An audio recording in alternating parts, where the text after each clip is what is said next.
All right. Hi, everyone, and welcome to our first episode, sorta, of Cobwebs and Pixie Dust.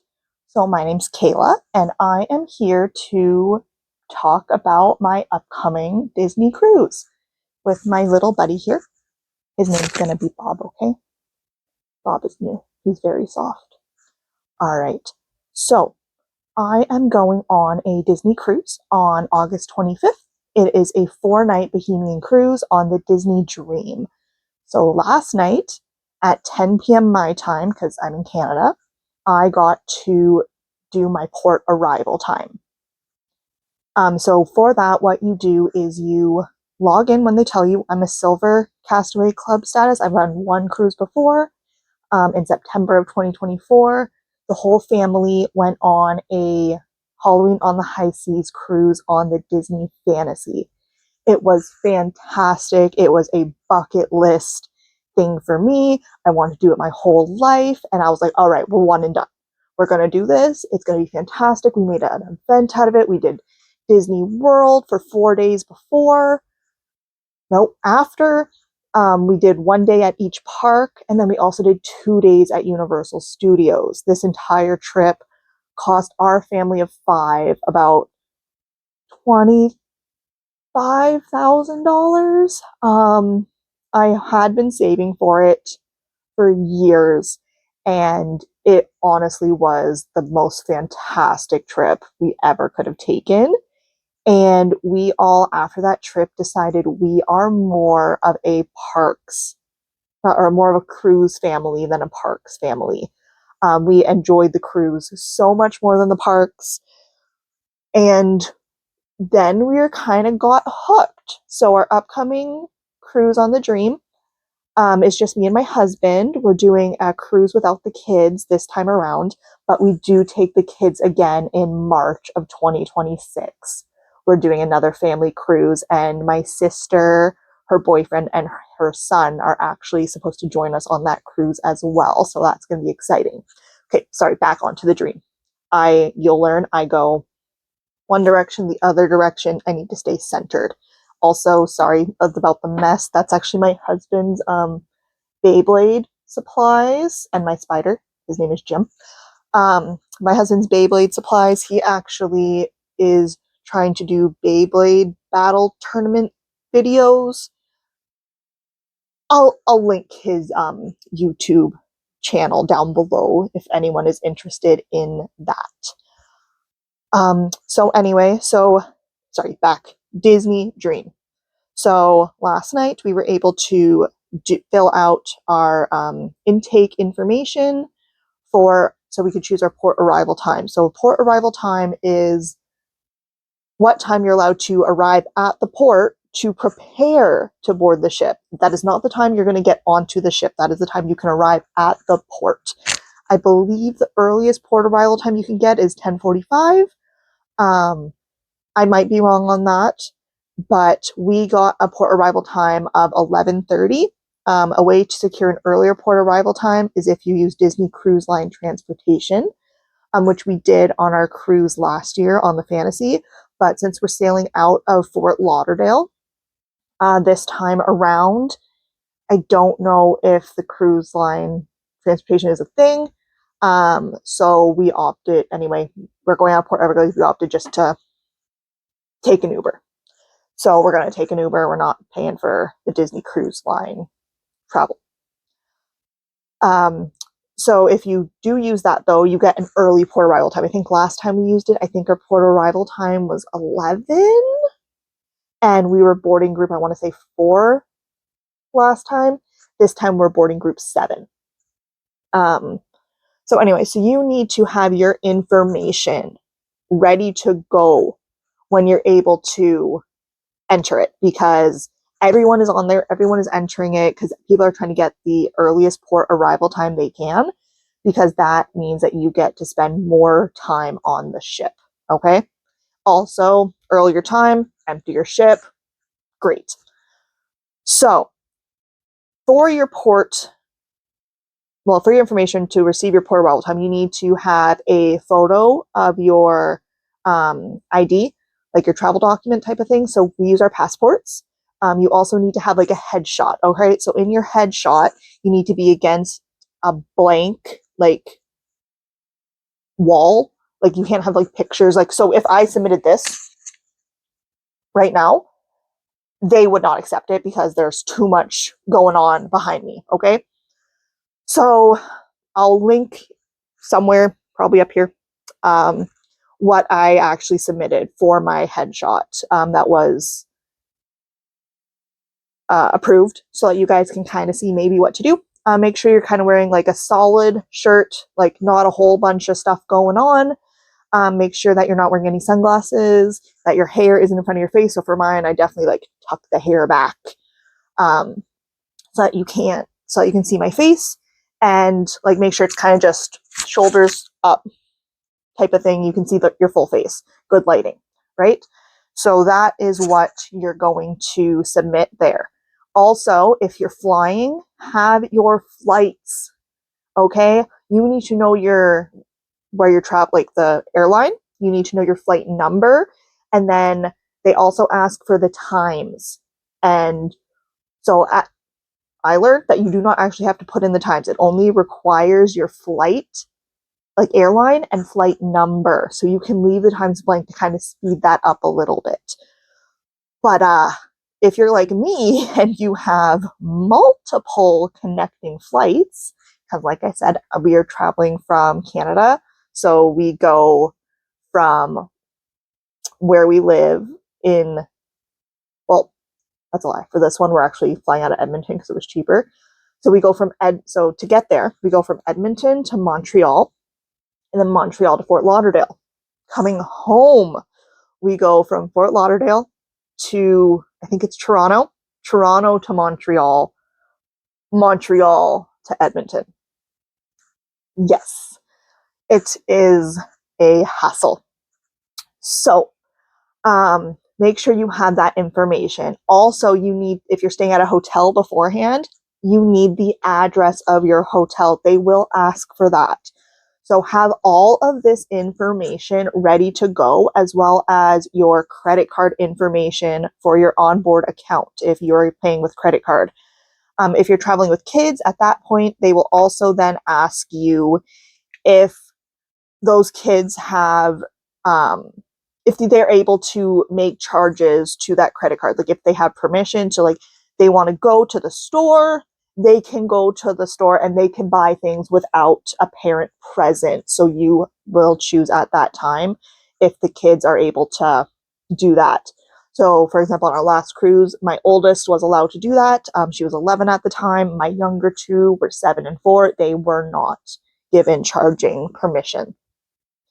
When you get on the ship, you will be able to go to guest services. And if you have like a Disney gift card, which we will be using because that exchange rate sucks, we'll be getting them to put our Disney gift card on our account, and it will charge to that before charging to our credit card. Anyway, so you need all that information. Once you submit all of that, you will finally get to choose your port arrival time. The earliest time will be in the top left section, and they'll kind of go down to later times, anywhere from, like I said, I think 10:45 up to, I want to say 2 or 3 o'clock. I didn't look at the later ones because I didn't need to, because I got a really early time, which is fantastic. All right, take a deep breath, Kayla, and let's move on, because I talk a lot and I talk really fast. So I hope you're able to keep up with me. All right, so then once you get your port arrival time, it'll give you a sheet to print with a QR code for everyone in your party, right? So you can print this. You can also save it to your Google Wallet. I would recommend doing both, because the last thing you want is to get there and you are not able to get your QR code to make it quick. Also, sorry, one more thing, because I messed this up last time. I was so stressed about entering the information quickly, which I didn't need to be because we use Disney Cruise Line transportation. I'm like, Kayla, anyway, make sure if you're using your passport, it'll auto-populate the numbers that the picture is seeing on the passport. Make sure it is correct. My one daughter, Zena, it was an N in her passport, and for some reason it auto-populated as an H.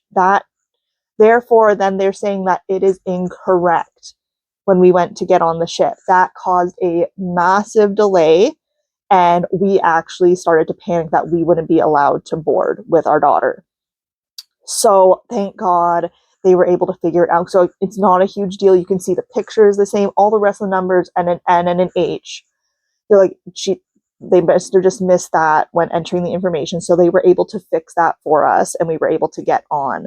But learn from my mistake, guys. Check those numbers and letters carefully, especially when it comes to your passports. Don't want to do that again. Where was I? Okay.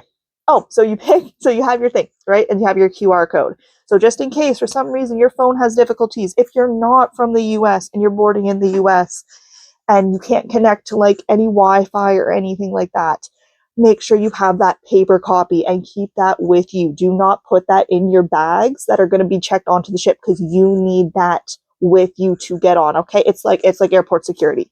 You need that shit on you. Also there, it'll tell you your muster station. So this time we are muster station N, which me looking up lets me know that we are on the deck, I think deck 4 somewhere to muster, which sucks because that means it's going to be hot.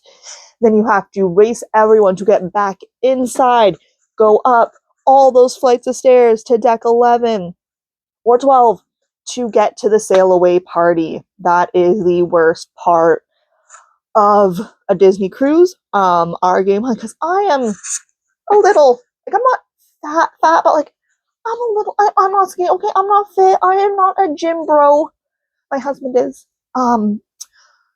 Where our plan is, we are going to send him, he is going to run, I am going to take my leisurely ass time climbing up those way too many flights of stairs, and he will save me a spot, because since we don't have kids, we don't need a super prime viewing area this time around. So we're kind of just going to set up wherever works for us. All right, so we've covered that. Make sure you have your documents on you. Next thing, you're going to receive in the mail before your cruise, your Disney Cruise Line mail. And you see it there, Disney Cruise Line. I'm covering up my address because you all don't need to know where I live.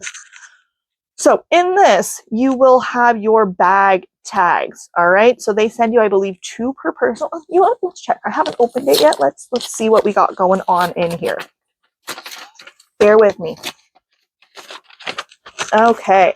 So in your Disney Cruise Line mail, which super exciting to see it show up, you get this nice kind of crinkled picture. So you see all of the fab. How many are there? 1, 2, 3, 4, 5, 6. Oh, Chip and Dale are missing. Anyway, you got these guys, okay? And they're on the nice Disney ship, hanging out in front of the Disney funnel. I love it. It honestly, we're not gonna keep it though, okay? It's gonna go elsewhere. And then here are our wonderful bag tags. Okay. So, oh, these all have a barcode. Last time they had a barcode. So before you leave your room, you are going to put these on your bags, right? You're then going to give these bags to are they called porters? When you get to the cruise terminal. And then they will take your bags onto the ship and they will deliver it outside your stateroom door. Just keep in mind, your bags can show up at different times. So last time, my family, everyone's bags showed up at around 3, 4 p.m. Except mine. Mine did not arrive until after 8 p.m. outside of our door. I was actually starting to panic that it was lost, but it will show up. Just don't super freak out. Call guest services if you have any questions, and just know that not all bags will arrive together, even if they were dropped off together, okay? at the cruise terminal if you need more. So they send one per person here because I have two. If you need more than one per person, they can make you up one there. All right, so no worries. Everything's good.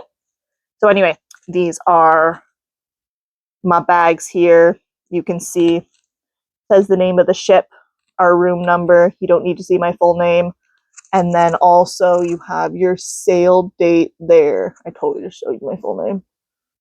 Okay, we're gonna have to cut that and do this again. You know what? You can see my full name. Why do I care?